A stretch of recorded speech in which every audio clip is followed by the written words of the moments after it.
My background is in cell and molecular biology, and that's what I went to school for.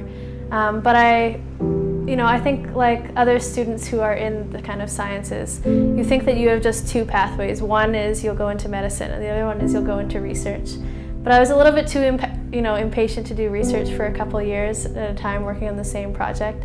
And then I always thought that medicine was something that was kind of reactive. I was interested in proactive ways to help the planet and help the earth. So in my fourth year, I actually took a science course called Meat Science, and it was in the agriculture department. And all my peers were animal scientists or nutritionists. I was the only one that had this like cell, molecular biology, biochem background. And my professor asked us to write about the future of meat. And for me, it was so obvious that I wanted to look into how to produce meat without animals, because in that course I really learned that animals production and rearing animals was the main reason why meat production is so environmentally damaging, the reason why it's a real public health risk in terms of bacterial contaminations and foodborne illness, and also livestock viruses and swine flu and avian flu and stuff like that. And I thought if we could make meat that everyone loves without having to raise a whole animal, then we could solve a lot of problems. And of course I always thought, well, if we all went vegetarian we wouldn't have those problems at all, or went vegan even, but somehow I don't have faith that behavioral change, we can count on that so immediately. And I think we can create a lot more excitement around bringing forward a new product rather than trying to create excitement about telling people not to do something that they love to do.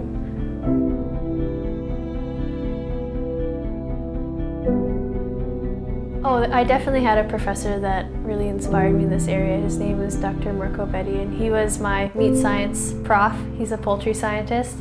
And I think of my whole undergrad career with many different science profs, my poultry science prof was the one that was the most inspiring in terms of looking ahead into the future and looking about what we could do and with technology in order to solve problems. So he was the teacher of my meat science course, and he was the one who introduced me to the idea of cultured meat.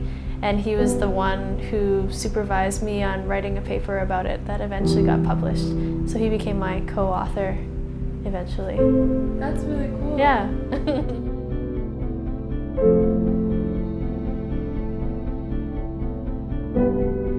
My focus is really to make it a trend as much as possible, and to create that trend and create not only a venue in terms of a physical venue, but also a mental venue, that this is something that's worth exploring.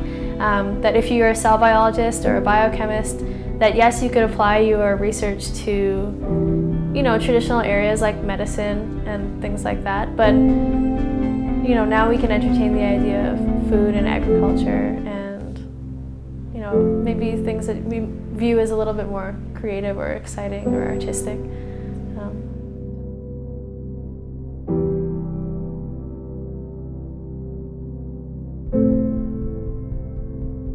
If anything, that is something I want to add, is that it is so important that we're having a conversation about cultured meat and cultured foods and food and technology years in advance of it reaching the market, because now the public has an opportunity to have an opinion and say, this is what we want, this is what we don't want, this is what we're afraid of, this is what we're thinking about. And so we actually have this opportunity to cater to those needs and also educate people about what is important and what is not important, and what is safe and not safe. And so we're really creating this food as a public.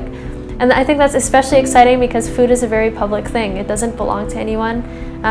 Just like producing beer, you can produce it in your own kitchen. I hope one day people can produce cultured meat and cultured milk in their own kitchen as well. Well, and under pressure, Richard. Top marks to you. Used to that environment, right? Eats chicken, fish. We know there's a huge problem with fish supplies around the world. Could that be developed in the future if there was an appetite for it? Absolutely. This is a technology that can be transferred to other animals as long as they have these stem cells in their skeletal muscle, which most animals do. It can be transferred to other animals like fish, chicken, other lamb,